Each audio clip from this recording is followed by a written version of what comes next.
And welcome back to the X Zone, everyone. I am Rob McConnell, and for the next 4 hours, I am your host, I am your guide, as together we cross the time-space continuum to this place that I call the X Zone.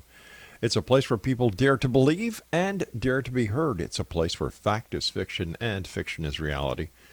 And the X Zone comes to you Monday through Friday from 10 p.m. Eastern until 2 a.m. Eastern, right here on the X Zone Broadcast Network, Talkstar Radio Network, Mutual Broadcast Network, iHeartRadio, Zeno FM, and of course our good friends at Simul Radio and Simul TV. If you'd like to send me an email, xzone@xzoneradiotv.com, on all social media sites, Xzone Radio TV. And to find out about the programming we have available for you 24/7, 365, including 2 new shows that are coming on, Mac Maloney's Haunted Universe, and then we also have Freeman Fly, the Psychedelic Witch. 2 new programming starting within the next 2 weeks right here on the X Zone Broadcast Network, and our website is xzbn.net. And for the X Zone TV channel on Simul TV, or Channel 21 at simultv.com. My guest this hour, X Zone Nation, is Andrew Lake. He is the founder of Greenville Paranormal and is the author of Ghost Hunting Southern New England. He's a regular cast member of the 30-odd Minutes, a voice artist, and has been featured in documentaries and television shows about New England ghost stories. And welcome to the show, Andrew. Hey, thanks for having me on. What was it that got you interested in becoming a paranormal investigator or ghost hunter? Well, I think it's the same for everybody. It's a personal experience. And since the age of 11, I've had a number of experiences. And I've also met an awful lot of people who have shared their experiences with me. So becoming a believer was pretty natural for me. And plus, I live in probably one of the strangest locations on the planet Earth, and that's New England. New England is a very strange place, and it's full of hauntings and other things. Why do you think New England is so haunted? That's a question I get asked all the time, and it could be many things. It could be the fact that our history is long and bloody. There's an awful lot of violence in New England. A lot of people don't know of the King Philip's War, which was an absolute horrendous war that took place in the 17th century. Per capita, it was more bloody than our own Civil War. You have a lot of people that settled from Europe, a lot of Puritans that had that fire and brimstone kind of view of the afterworld, and it's been theorized that maybe the deaths of a lot of Puritans who weren't too pure when they were alive, maybe they're holding on to this side of the veil and don't want to go somewhere where they might be judged. So maybe that's why we've got a lot of Puritan ghosts. But it could also be something to do with the geography. You don't know. And of course, I like to think that, outside the box, I like to think that, things, all strange things are connected in some way. And, we have a lot of UFO sightings here in New England. And I've sometimes toyed with the theory that, maybe those craft and their propulsion units rip holes in space and time, and we're seeing things that, normally you wouldn't see. Don't know. We have weird weather in New England, too. Maybe the weather has something to do with it. I don't know, but it's one of those questions that I'm constantly mulling over and wondering about myself. In your opinion, where is the most haunted or paranormal location in New England? I would have to say what's become known as the Bridgewater Triangle.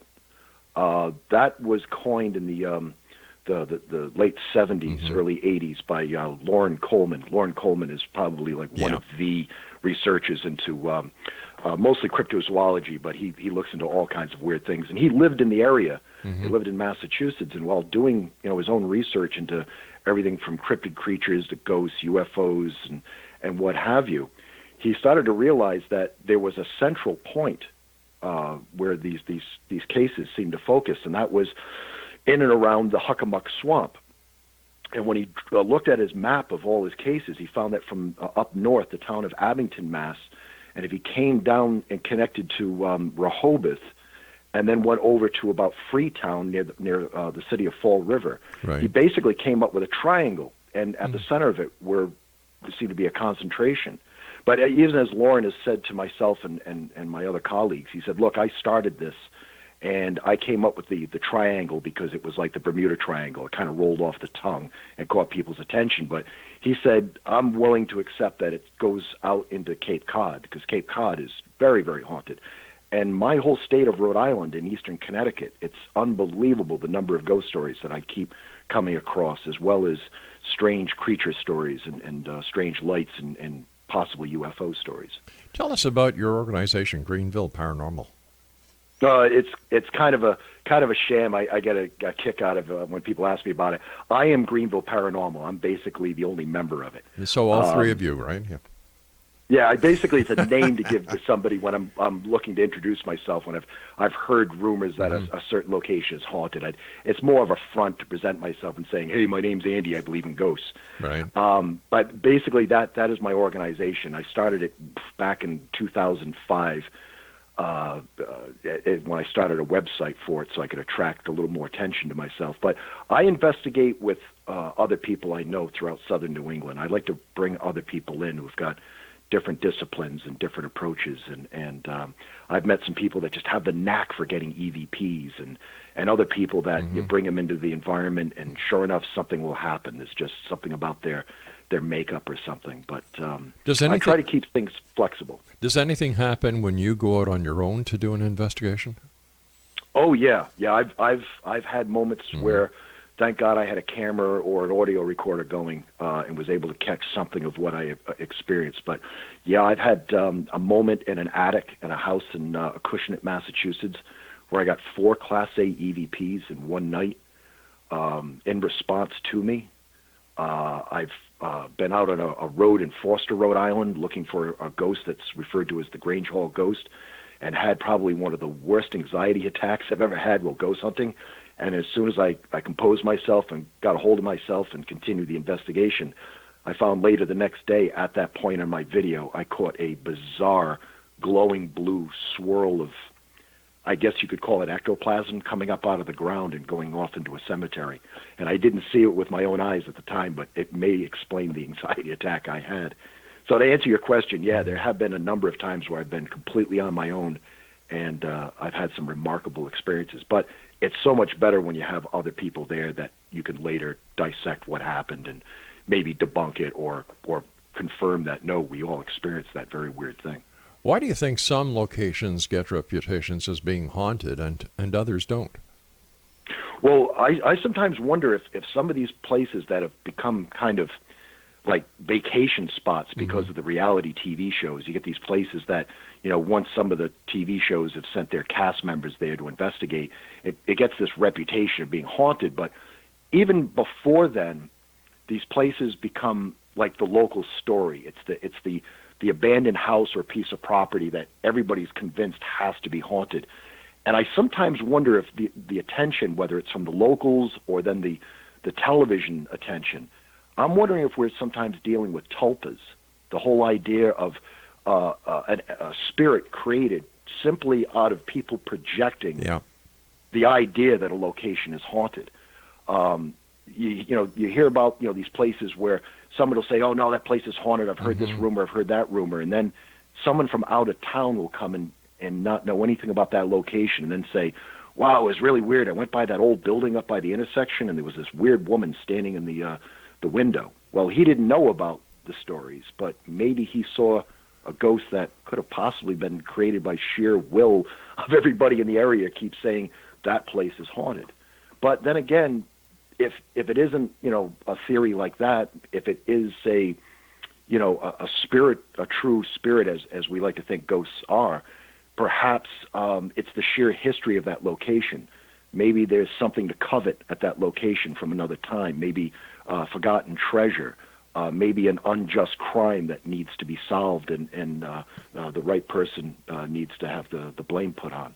But there's some locations that you don't think it should be haunted, but yet you keep hearing stories about it. So again, I wish I had a clear-cut answer for you, but I think it could be a number of things. All right, stand by, Andrew. You and I have to take our first commercial break, and okay, we shall be back in a couple of seconds.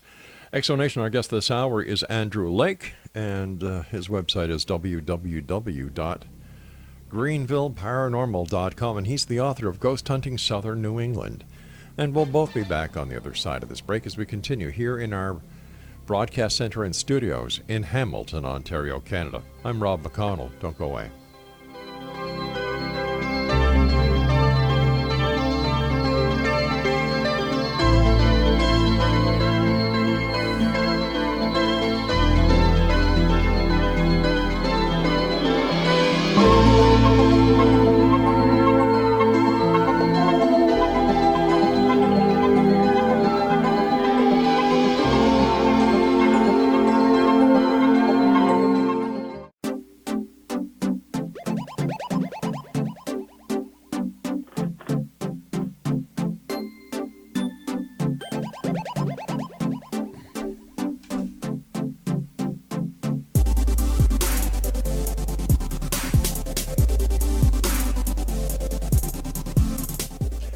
Exonation Andrew Lake is my special guest this hour. He's the author of Ghost Hunting Southern New England.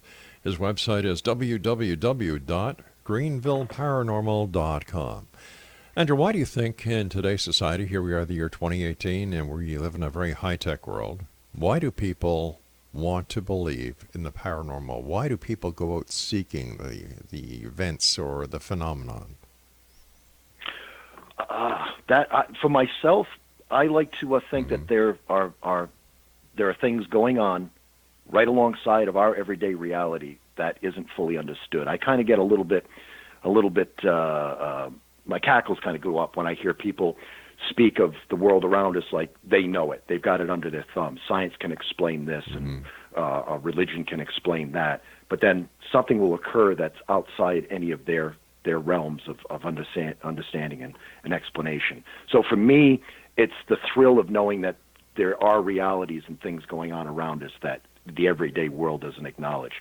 For other people, I don't know. Sometimes I think there are a lot of people who are sort of agnostic in their spiritual beliefs. So maybe, connecting with the afterworld, that's, as far as they'll take religious or spiritual beliefs, but yet they're still incorporating it somewhat into their life. I think there are some people that just do it for the sheer thrill of it. There are people who like to ghost hunt nowadays that I notice who are really into horror films and slasher movies and gore films. So for some people, it seems to be just a cheap attempt to try and experience some real life, horror and thrills for themselves. But it does seem to have taken on, a new life, because through the 70s and 80s, if I brought up the subject of ghosts, chances are I'd be laughed at and told to keep quiet. It seemed like around 2005, when the show Ghost Hunters started, that people seemed to be a little bit more open-minded, and I found it a lot easier for me to broach the subject and bring it up without people going, that's a bunch of nonsense. Well, I remember going back to 1995 or 1994 when our show first started, the syndication. And ghost hunting was a really big topic there. It seems that after the X-Files came out, as well as the popularity of the Internet and everybody having access to the Internet at home, man, it just blossomed. Yeah, and also Art Bell, I think, had a lot to do with it, Hey, too. listen, he was the greatest of greats. Yeah. Oh, he saved my life. I had a delivery courier job from hell. It was third shift. I drove 486 miles a night, and the radio was absolutely terrible. And one night, 2 weeks into the job, I'm flipping through the dial, and I hear someone say Bigfoot. I was like, whoa, what's that?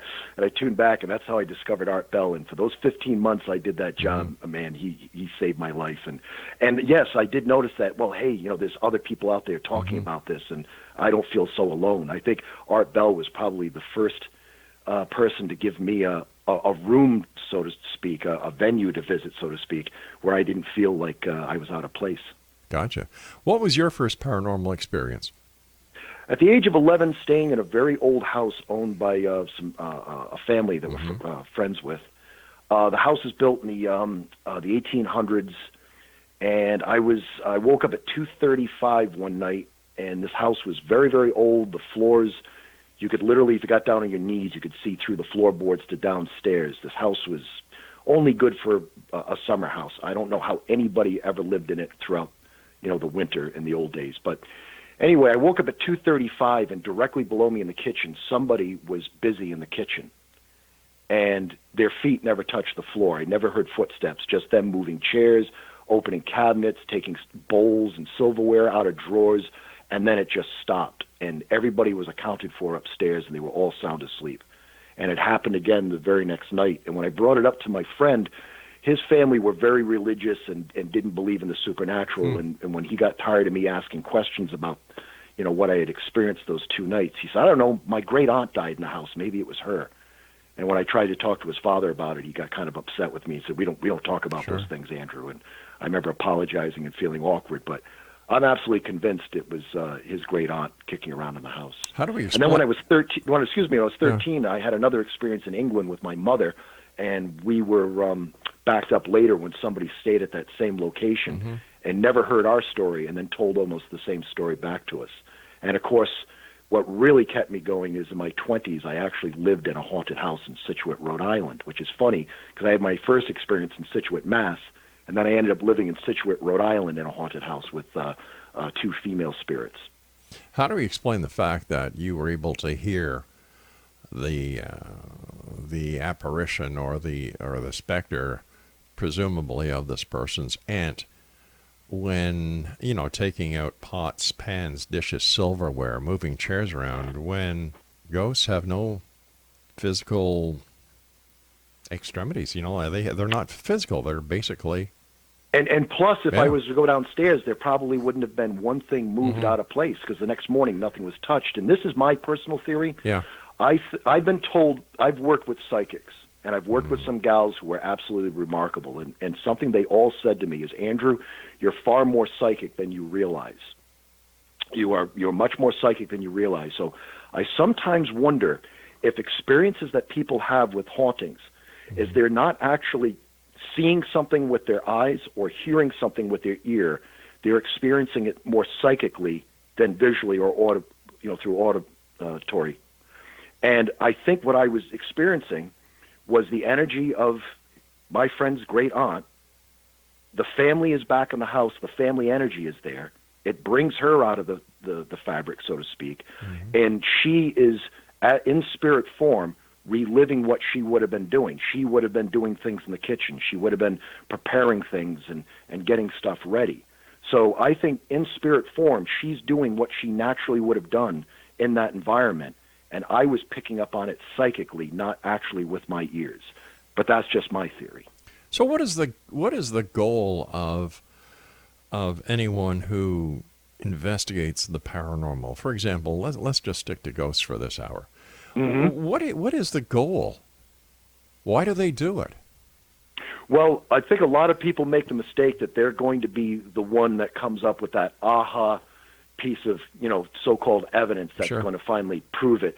But I try to explain to people, you're never going to prove anything. Just like skeptics can't disprove it, we can't prove it.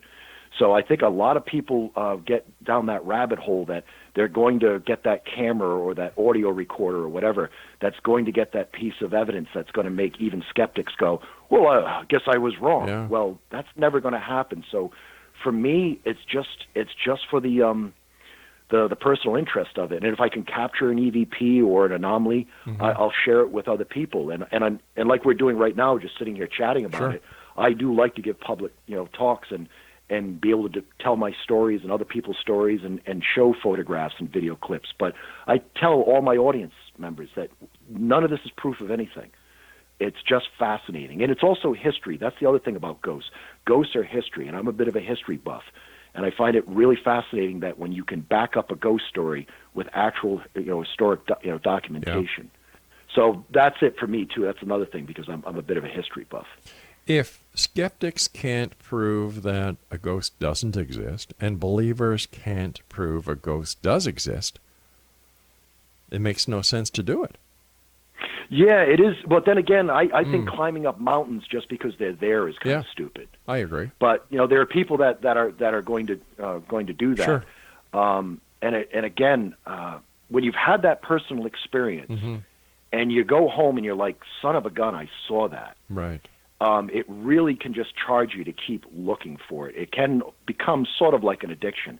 I mean, I think some of the most satisfying moments I've had is I had skeptics with me when things happened.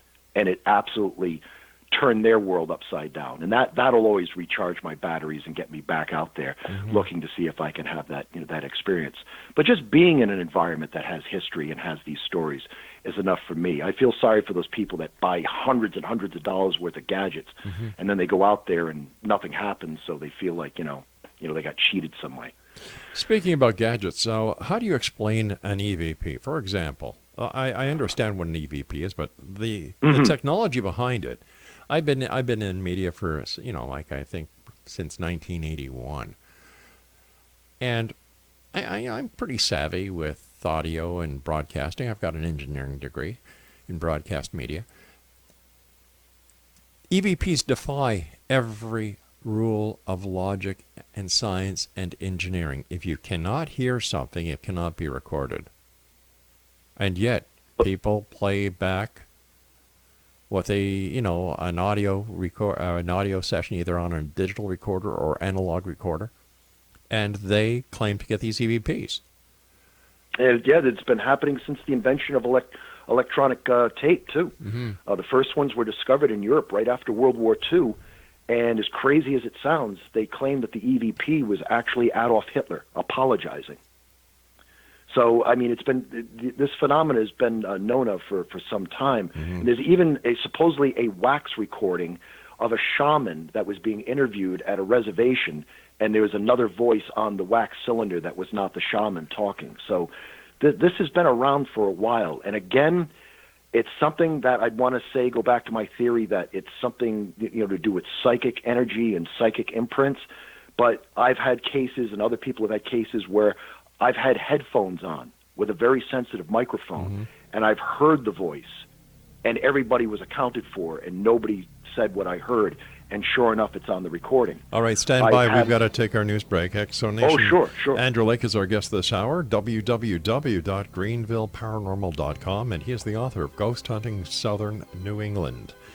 We'll both be back on the other side of this break as we continue investigating the world of the paranormal and the science of parapsychology, right here in the X Zone with yours truly, Rob McConnell, from our broadcast center and studios in Hamilton, Ontario, Canada. Don't go away.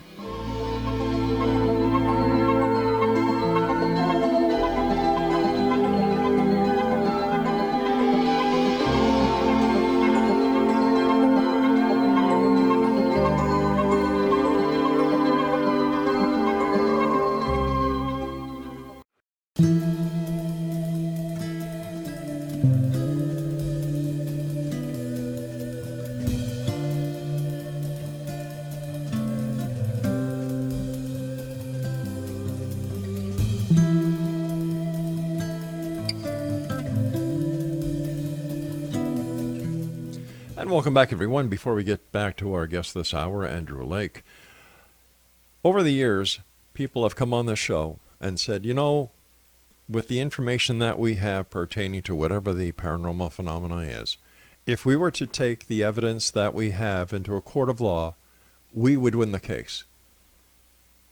Interesting proposition, I have thought to myself. So what we did was we've created a TV show called Paranormal Court TV that will give you the opportunity of presenting your case, your findings, your evidence in a real court.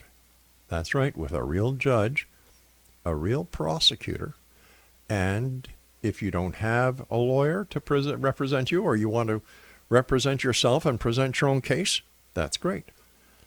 We'll have forensic scientists, trained police criminal investigators, as well as polygraph examiners and PSE examiners, photographic examiners, and audio examiners.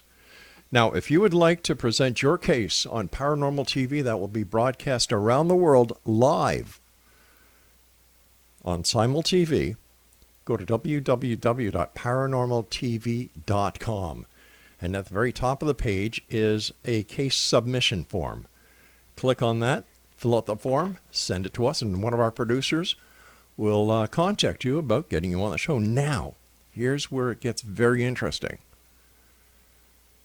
You have to submit to a polygraph test. You have to submit to a psychological stress evaluation test prior to going on the show. here's something else. The jury is the world. It will be broadcast in real time on Simul TV, on the X-Zone TV channel, and based on the evidence, the world will render the verdict of either fact or fiction. Once again, www.paranormalcourttv.com. Welcome back, Andrew. Nice having you with us. Yeah. Can you tell us about the USS Salem? Oh, the Salem, yeah. I'm not sure what the present state of that ship is. I know they were having problems with the dock, so I don't know if it's still open to the public. But I've been on the Salem, and the Salem is an interesting ship. It never saw combat during the Cold War. Its sister ship, the Newport News, did go to Vietnam and had an absolute horrible disaster on board. But it was over near Greece, and while on its tour of duty, there was a horrible earthquake on one of the Greek islands, and it was absolutely terrible. And the Salem was the first one to get there, and took on a lot of injured and sick and dying folks, including a lot of animals, from what I understand, and that's relevant to the haunting. But they had a lot of births, and they had a lot of deaths in that time, and all the deaths attributed on the boat are Greek civilian deaths. There was a guy killed on it while it was in dry dock. I think he fell down one of the elevator shafts. And there was a docent, once it was in Quincy, Mass, as a museum, a docent passed away of a heart attack. But the ship has had quite a few investigations on it, and some people have caught some very impressive EVPs and anomalies. But I think my favorite story is about the docent who passed away on the ship from a heart attack, because people have gotten lost while taking a tour of the ship and then found their way back to where they want to be because of the very nice guy down by the anchor room that showed them the way to go. And when they talk about him, it's the guy who passed away, because none of the other docents have told him, the guy you're talking about is dead. But I find it very interesting that a guy who was so passionate about keeping that ship alive as a museum is still helping wayward tourists find their way out of the place. Do any of these wayward tourists ever take a picture of this nice little guy? No. There was. I mean, if you think about it, there's no reason to take a picture of a guy telling you, no, you want to go back that way. You're heading the wrong way. But no, nobody's taken a photograph of him. There's been some EVPs recorded of like people in pain and agony. Some people have claimed they've caught what sounds like Greek. I've never heard whether it's been determined whether it was Greek. But there were, like I said, there were animals brought on board, and one of the docents told me that they were shutting the ship down for the night. It was just he and a woman, one of the directors of the museum.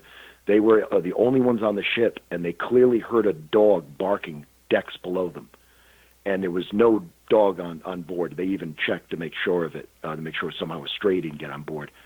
And never found him. But there was told that people brought their pets and animals on board after the earthquake. So maybe it's an injured dog that perished on the ship. But a fascinating museum if anybody's interested in military history. But what do we know about the ship itself? Where was it built? When was it commissioned? When was it? It was built. It was built in the dockyards right there in Quincy, where it is now. That's actually where it was built. Its sister ship, the Newport News. One of the other reasons why it might be haunted is because the Newport News had a gun turret explode while firing rounds into North Vietnam. And it was supposedly a horrible disaster. Guys not only were killed in the gun turret, but they were killed decks below. There were guys who were burned to death by steam pipes that burst from the explosion. But stuff from the Newport News were placed on the Salem in a museum dedicated to the Newport News. So there are items on that ship that came from its sister ship that had this horrible disaster on board. So some people feel that some of the military ghosts that psychics claim to have communicated with are guys that are attached to the stuff from the Newport News. But like I said, the Salem went out into the Mediterranean to face off against the Soviet Union. It was supposed to be a very impressive ship for its day. It was supposed to be made for World War II, but it wasn't finished till after the end of the war. But it had an aiming system on its guns that scared the heck out of the Russians. So when it went around the Mediterranean, it was a big dog in the neighborhood to be reckoned with. But again, never saw combat, never had to go toe to toe with anybody. You've mentioned psychics a number of times over the past time that we've been speaking. Why do you put so much credence in psychics? I don't put so much credence into anything, really. Okay. I don't mean to sound sarcastic or anything, but I have met women throughout my life, even from my childhood. And it's funny, I've only met one guy who's had the ability, but I've met some women who've had the remarkable ability to pick up on things that could be verified. And when they can give me names and very detailed situations, and someone can come along and go, oh my God, I know exactly what he or she is talking about, and they're able to put that information down right in front of me, and people go, I was here when that happened. I know exactly what she's talking about. That's why I feel there definitely is something to it, that there is some kind of frequency vibration out there that contains information that certain people can pick up and read. And they all seem to have different degrees. I've known some that could give absolute perfect descriptions of a person, but couldn't even get an initial on a name. And somebody who could barely give me a description of the person they were talking to, but could give me a first name and like a last initial or even get the last name correct. So you can't just grab a psychic and go, okay, I'm going to take you to this location and you're going to do this type of reading. Every one of them seems to have a different degree of ability. But again, like I've said, I've worked with some that were RNs. I mean, a nurse that worked up in Boston. We're talking a serious professional, and she had a remarkable ability to pick up on names and situations. Worked with a young lady named Stephanie, who's just absolutely shut people up. Even skeptics have walked away going, I don't know how she did that. But that's creeping me out. So I guess you work with them enough. Some of them are living in their own little world, and they're not really psychic. But I have met, I think, 4 solid psychics in my life that have just absolutely been remarkable. And the EVPs that I've caught, especially with Stephanie, have been remarkable. Like I've caught up to 3, 4, 5 EVPs in an hour with her, just walking through a location. So that's another reason why I like working with them. I seem to catch remarkable EVPs in their presence. So what kind of remarkable EVPs have you caught? Well, I'll tell you, just off the top of my head, there was a house I looked into for 7 years in Scituate, Rhode Island. And I had brought a gal named Alicia who is very good at catching EVP. For what reason, I don't know if it's the recorder she uses or whatever, but she's a down-to-earth, good gal. She's not a game player. She's not an attention seeker, so I can trust her. Well, we had this other gal with us, Nicole, who was quite gifted. And we were sitting in the room, and we were using a dowsing crystal to see if we could get any yes or no answers. And I looked over at the homeowner and these 2 gals, and I said, doesn't the atmosphere in the room feel like it changed? Doesn't it feel like that jerk is in the room with us? Or the guy's in the room with us. That's how I put it. And the psychic goes, yeah, he's a jerk. And the homeowner goes, first class jerk. And right as she says that, this male voice goes, you slut. Just like that is, they're insulting this entity. This voice is clear as a bell, as if the guy was sitting in the room with us, says that. All right, stand by. We've got to take our final break. Exonation, okay. Andrew Lake is my guest for this hour. www.greenvilleparanormal.com, and he's the author of Ghost Hunting Southern New England. And we'll both be back as we wrap up this hour here in the X Zone from our broadcast center and studios in Hamilton, Ontario, Canada. For the latest edition of the X Chronicles newspaper, go online with our compliments, xchroniclesnewspaper.com. And don't forget to submit your paranormal case to have your case heard in our court, the Paranormal Court. Go to www.paranormalcourttv.com. Go to the top of the page and click on the case hearing submission. It'll bring you to a page. Fill out the form, send it in to us, and one of our producers will get a hold of you. I'll be back on the other side. Don't go away.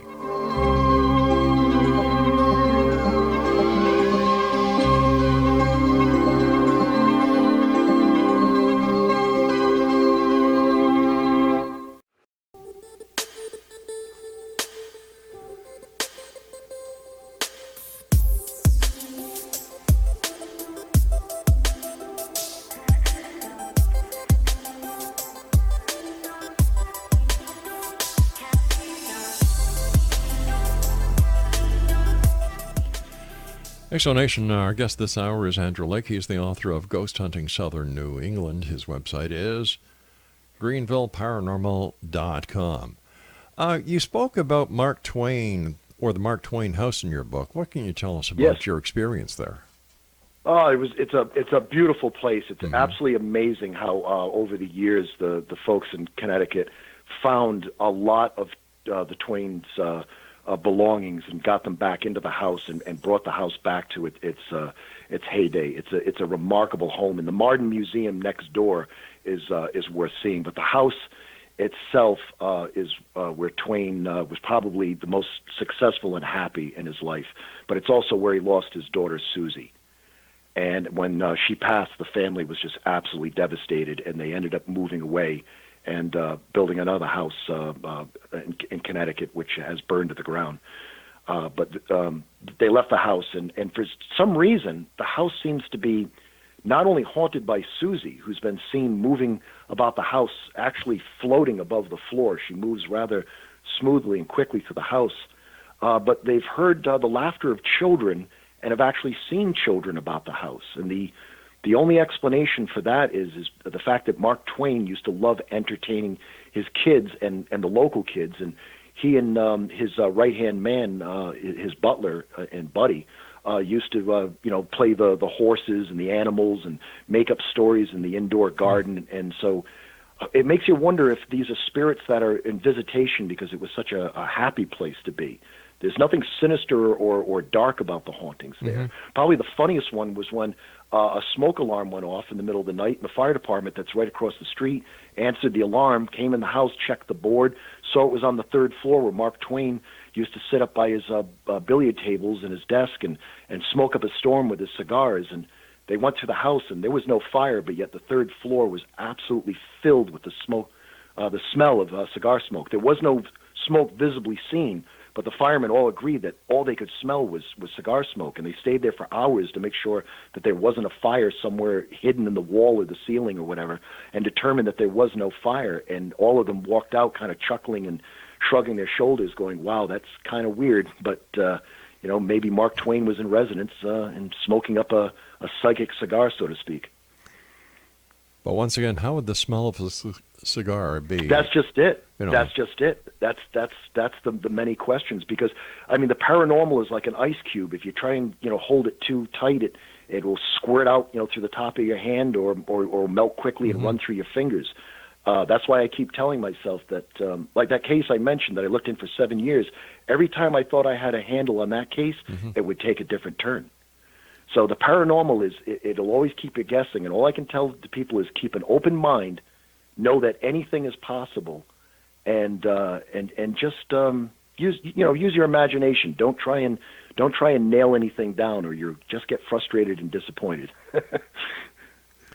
Why is it only certain people have the experience? And if the paranormal was real, wouldn't everyone have the same experience?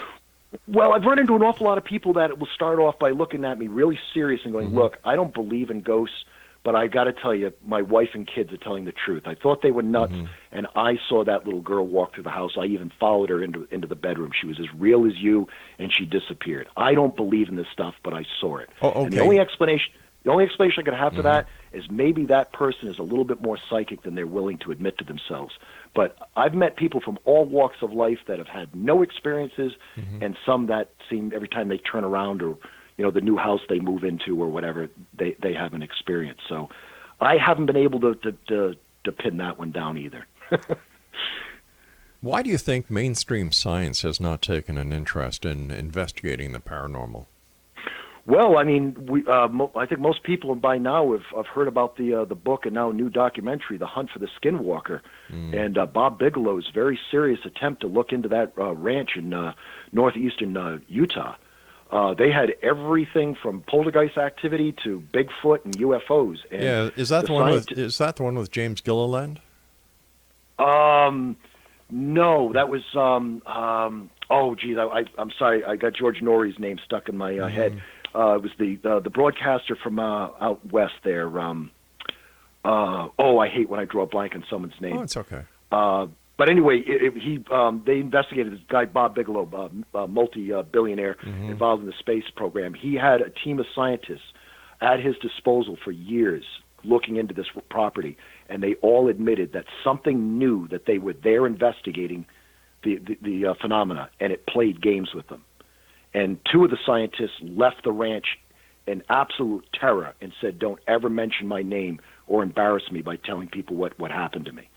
So those scientists, their end result was, it knew we were trying to study it, and it wouldn't let us study it, and it would play games with us that we couldn't, we weren't prepared for, or we weren't ready for, so we couldn't record it or document it.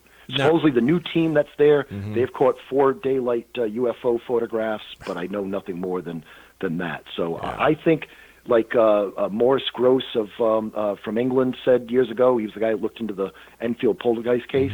He says there's a universal trickster. There's a trickster that plays games with us. And the Muslims believe in the jinn. The Muslims will tell you that all paranormal is the jinn. It's a demon-like character that likes to mess with your mind and make you see things that aren't there. So who knows? Maybe the reason why scientists don't want to look into it is because they don't want to be ridiculed, and others have, and they've had games played with them that just, befuddle them and make them throw their hands up and give up. But that doesn't make sense to me as a layperson. I'm not a scientist. I've never claimed to be a scientist. And yet, scientists are spending billions of dollars trying to get us to Mars, or they're investigating this, that, and the other thing, wasting money left, right, and center. So why wouldn't they? Are they afraid of the dark? Is that why they don't want to go and investigate? Also, I've had other people make the point that there's a lot more money to a space program than to proving that ghosts are real. Or proving ghosts aren't real, because now ghost and the paranormal is turning into a nice little para-tourism industry. Yeah. Well, I'm guilty of that too. I give my own personal tours of Haunted Rhode Island. If anybody's in the area and interested, I can give them a tour of Haunted Rhode Island. So I'm a little guilty of commercialism too, to an extent. But what does that commercialism do to the validity of anybody who's making a claim that the paranormal is real? I try to make sure that I'm not stepping on anybody's toes or telling someone else's story wrong. I try to get the facts straight as I've been told, or I've learned them. I try to only tell stories that I personally feel about. No, I guess what I'm trying to say. No, that's not what I'm trying to get at. I'm sorry. Here you've got, credibility at question here. Whenever money walks in, credibility walks out. Right. I follow you. So what has the para industry done to the world of the paranormal besides exploit it and exploit the people who believe and exploit people? Yeah, I absolutely agree with you. No, they have made a bit of a mockery of it. Yeah. I get kind of disappointed when people gravitate to me. They see how long I've been doing this and my interest, and they start bringing up these TV shows, and I just have to kind of politely roll my eyes and explain to them. I just don't follow any of those because it's all nonsense. It's all there's no way that every single week your team can get evidence and experiences and so on and so forth. So yeah, I think the industry of the television shows and some of the lesser blog radio shows out there, I think, are just trying to jump on a hot topic and milking it for all they can. I know these production companies. They only want to do the same show over and over and over again. You can't bring them a different approach to do it. They want to do it that reality show with drama and personalities. So, as long as they're going to continue following that format, I don't think the paranormal will be dealt with in a serious, respectful light as far as TV production goes. You see, and that's why we're producing our own, because we have the assets, we have the ability, and we have the networks. So we've decided to do our own.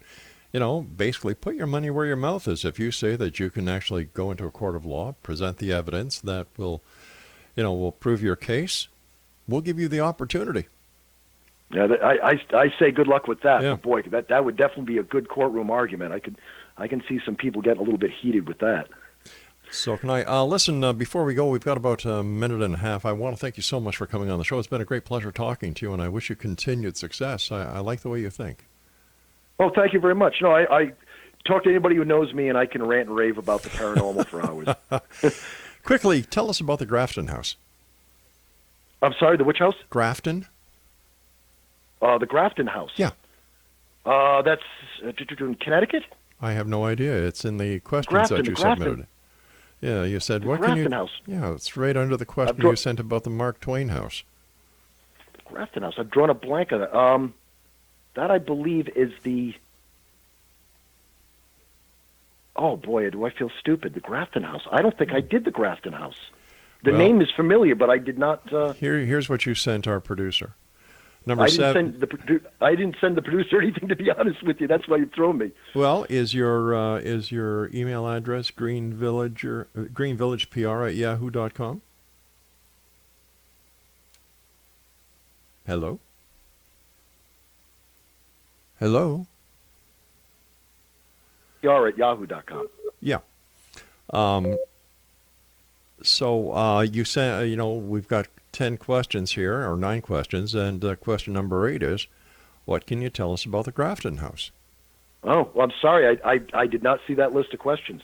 I don't mean to seem stupid, but I did not see that list of questions, and I didn't answer any.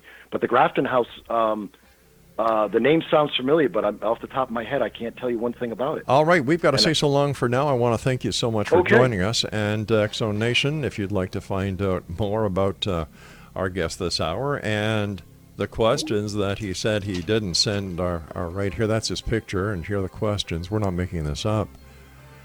Isn't it funny when you start asking questions? Oh, I forgot. We'll be back on the other side of this break. Don't go away. I am Rob McConnell. This is the X-Zone. Maybe it was the ghost who sent us the questions. I'll have to ask Stephanie about this. Strange, eh? Welcome to my world. Don't forget, check out Paranormal Court TV, www.paranormalcourttv.com.